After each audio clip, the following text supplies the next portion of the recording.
When we talk about life and how life can be, and when we talk about intelligence and what intelligence can look like, we are, of course, limited by our brains and what our brains can process.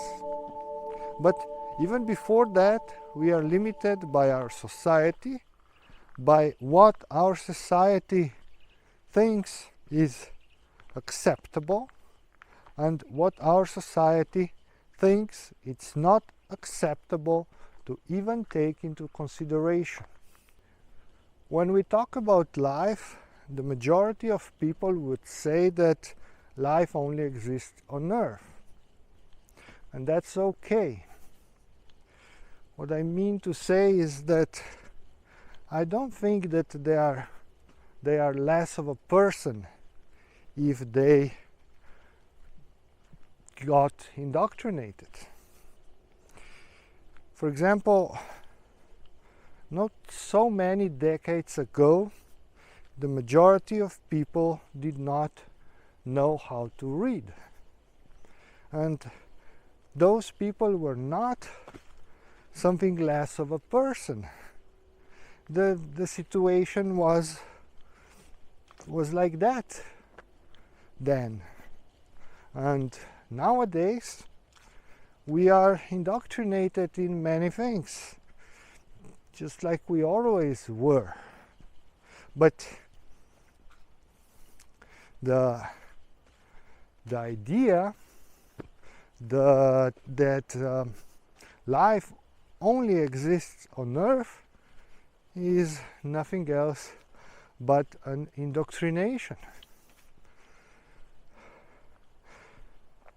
But again, I understand why someone who is trusting the TV, who is trusting the books, who is trusting the science would think like that.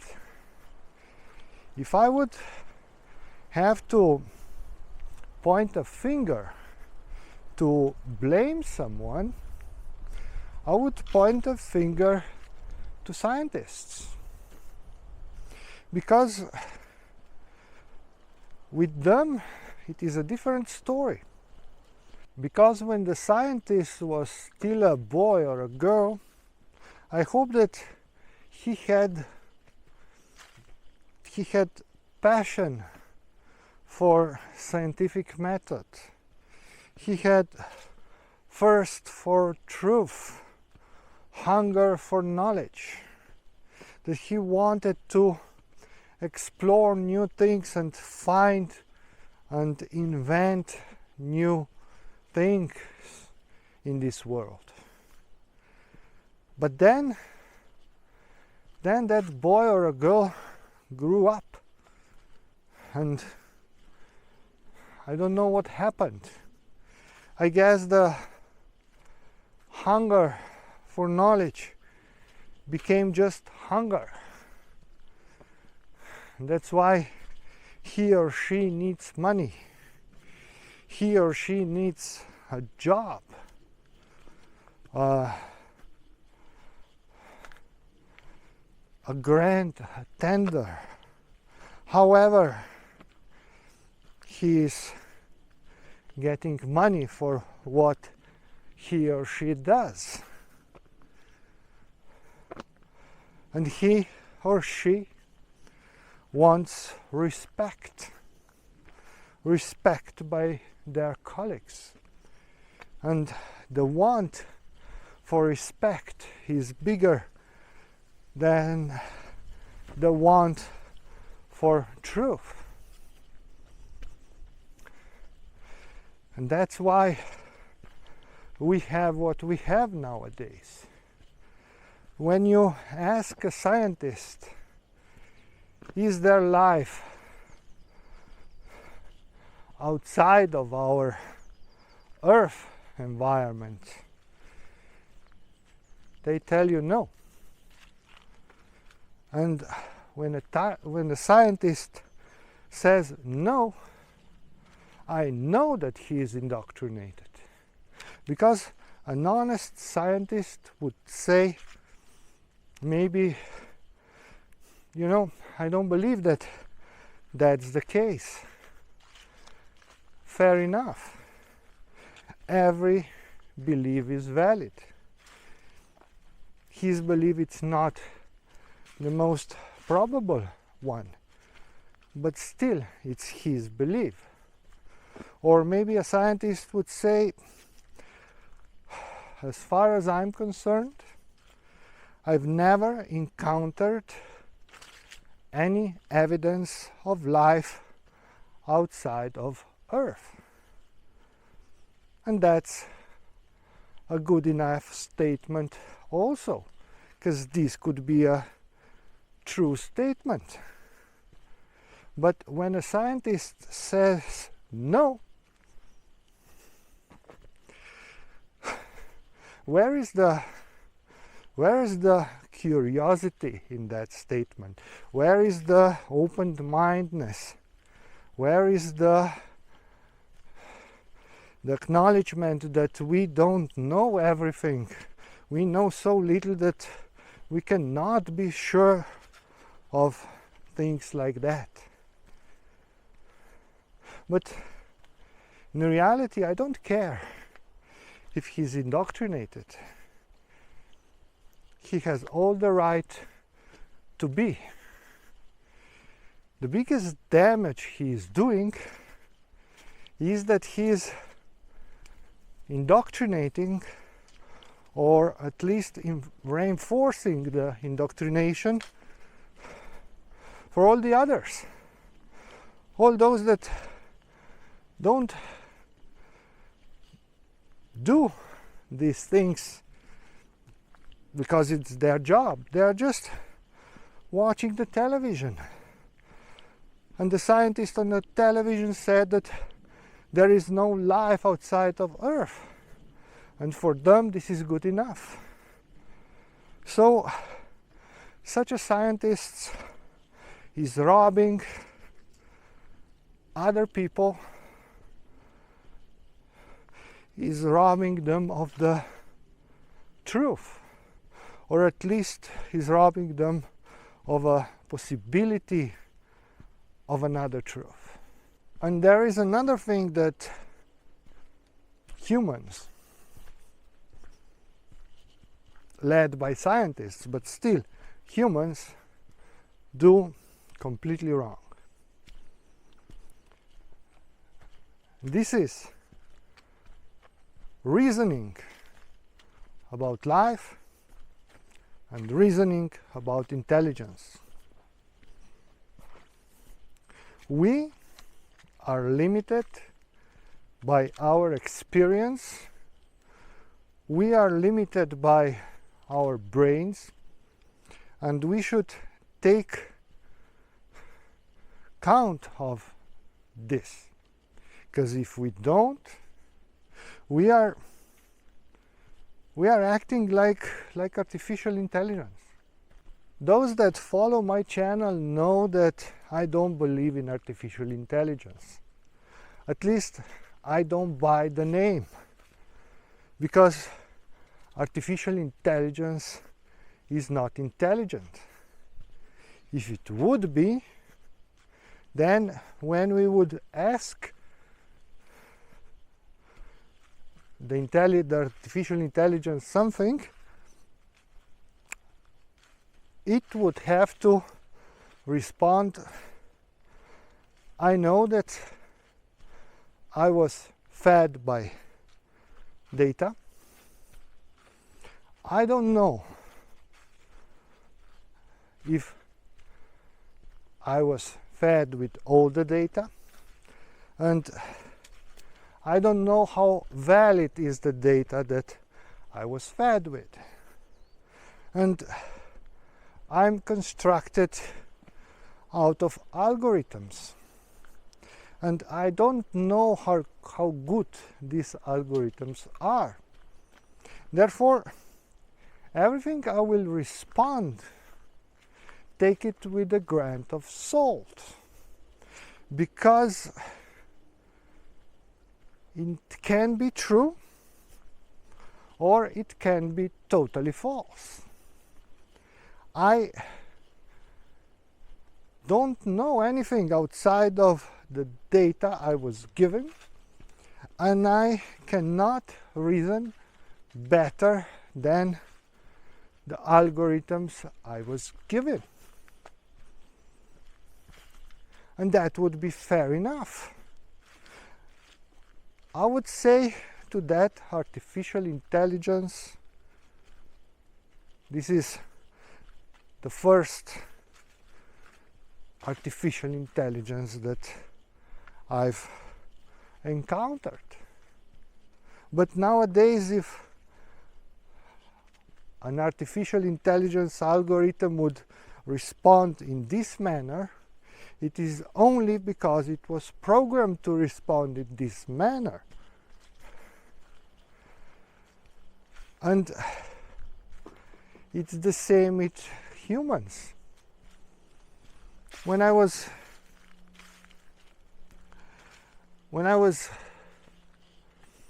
still quite asleep, and when I was angry with people, I usually said that I could replace the majority of people with one-line script, which is again sort of an algorithm. Because we don't reflect what we think, about what we think, we don't reflect about what we do. And when we think about life, we think about life like it is on Earth. Who said that life elsewhere should even vaguely resemble the life that we have on Earth? The life on Earth is distinct from what is not alive by motion. What is alive is animated. And from that comes also anima, which is soul. But maybe that's another story. But still, whatever is animated on Earth is alive. But does it have to be biologically constructed the same way that things are constructed on Earth? Who said so? If it is animated, does it even have to be biological? So, when we talk about life on, I don't know, other planets, those scientists that still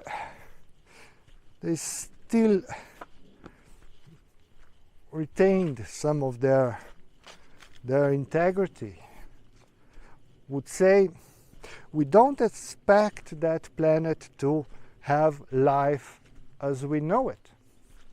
And by that they mean a biological life as we know it on Earth. And that's fair enough. But when they say that planet cannot have life, who said so? Who said so? Okay, that planet, because of the climate on it, cannot sustain life that we know on Earth. Does that mean that it cannot sustain any other life? Come on. Maybe not. But if you claim that before you researched it, before you have the proof that it is so, your claim is not a product of science. It's a product of indoctrination. And then, when we talk about intelligence,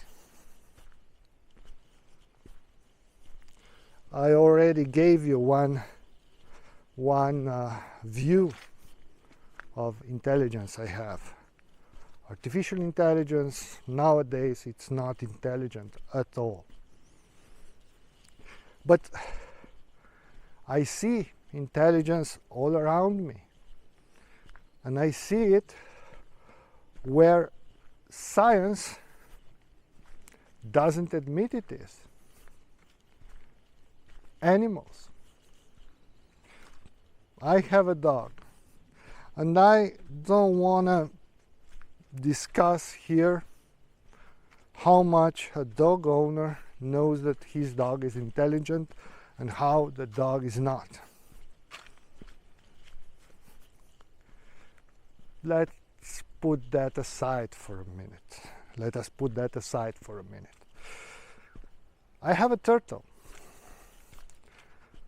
A turtle has small little head. Turtle is mainly, because it's a reptilian, it's mainly functioning as our reptilian brain does. You know, we have a part of our human brain that we call reptilian brain. That's basically a response to danger and stuff like that. But still, our turtle was ill, and we got quite a few shots to give him, and we gave them at home,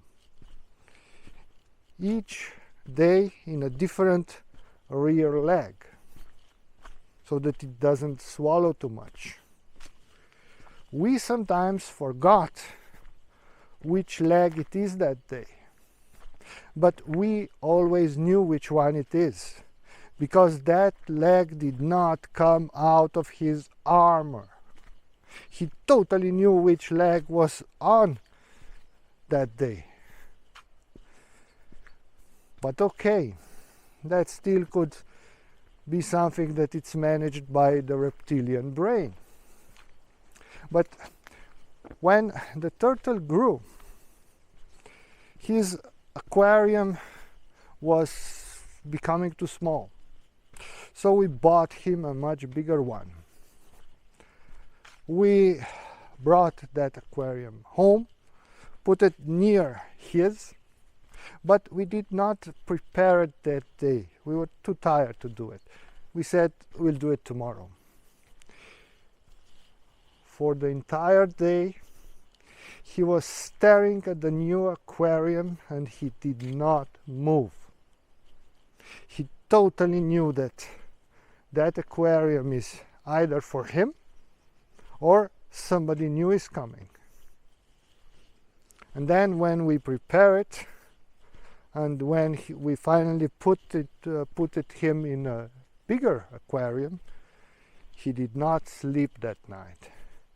He was totally thrilled. He swam up and down and here and there. But the most important thing was the day before. He was there. He did not make a move. He knew that this is something most probably for him, and it's something big, and it's something new. And that's something a reptilian brain cannot do. But still, that's a small little turtle, but still an animal. What about plants? I can totally feel the plants, especially the trees. The trees are so powerful. And the trees can tell you many things. Many things. Of course, not with words. A tree cannot talk. They don't speak with us in words. But if you know how to listen, and you listen in a sort of a telepathic way, a tree will tell you many things. You know, when when scientists went to Amazon forest to see how did the shamans come up with ayahuasca, because ayahuasca is made with two parts, two different vegetables, and they have to be put together. But those plants don't grow in the same area. And they asked the shamans, how did you come up with this stuff? And the shamans said, trees told us. The plants told us. But we think of intelligence as something that has certain form. If we cannot take the subject to a bar to have a coffee and to talk about politics, then that subject is not intelligent. That couldn't be further from the truth. First of all, there are many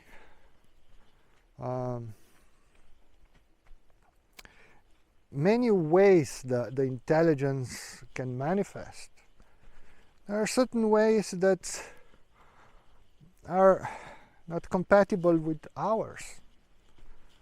For example, our dog is very intelligent, but if you put him in front of the TV, he pretends like TV does not exist. But he does not acknowledge a TV and then disregards the TV. No, he really does not. He cannot see the TV. I don't know why that is so, but it is so.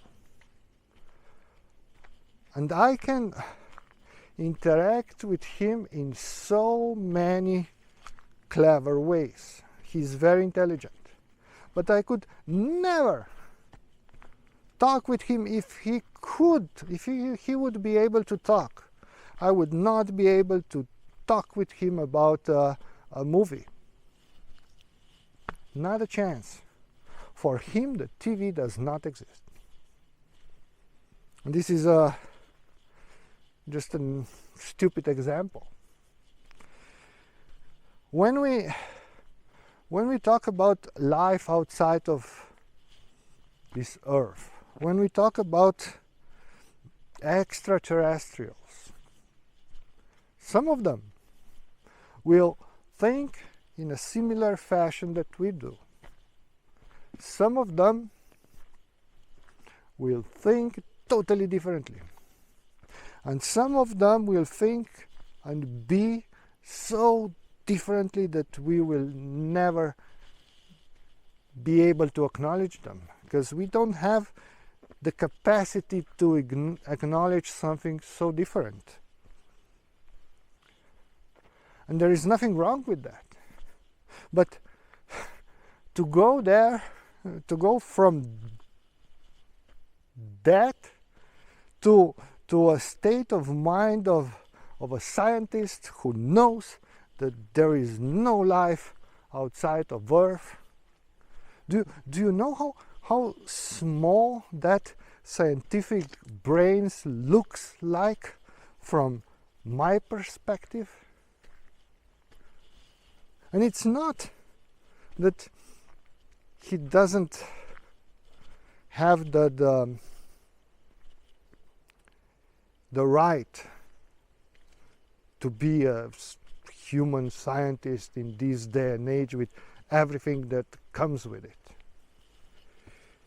It's that sometimes, and even that is more my ego than anything else, sometimes I'm sad that he can influence so many people. So if the humanity will ever have science worthy of its name, that science would know that we are limited by our perceptions, we are limited by our understanding, by the capacity we have to understand stuff, and therefore certain things